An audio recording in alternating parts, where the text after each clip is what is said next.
Hi friends, welcome to home made allrounder. ఇదేం మొక్క తెలుసా మీకు? అయినా ఈ మొక్క తెలియని వారు ఎవరుంటారు? ఇది టొమాటో మొక్క అండి. ఈ మొక్కలకి ఎన్ని కాయలు కాసాయో చూసారా? నేను ఇంతకుముందు యూట్యూబ్లో కొన్ని వీడియోస్ చూశాను, కానీ చూసినప్పుడు దానిలో ఇదే విధంగా గుత్తులు గుత్తులుగా కాయలు కాయడం చూపించారు.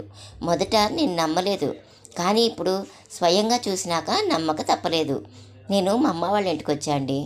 అమ్మ వాళ్ళ ఇంట్లో టొమాటో మొక్కల్ని పెంచుతున్నారు. మీరు ఏ విధంగా పండిస్తున్నారని అడిగినప్పుడు అమ్మ వాళ్ళు ఆర్గానిక్ మెథడ్లో పండిస్తున్నాం అని చెప్పారు. అప్పుడే అర్థమైంది, ఆర్గానిక్ మెథడ్లో కూడా పుష్కలంగా ఇంత ఇదిగా పండించవచ్చు అని.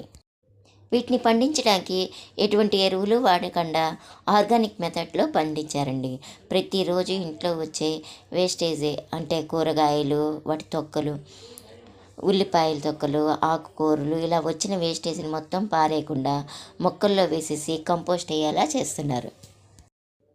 ఎటువంటి ఎరువులు లేకుండా ఇంట్లోనే ఈ విధంగా ఆర్గానిక్ మెథడ్లో కూరగాయలను కానీ ఆకుకూరలను కానీ పండించుకుంటే వాటి టేస్టే వేరు, ఎంతో రుచిగానే ఉంటాయి కదండి.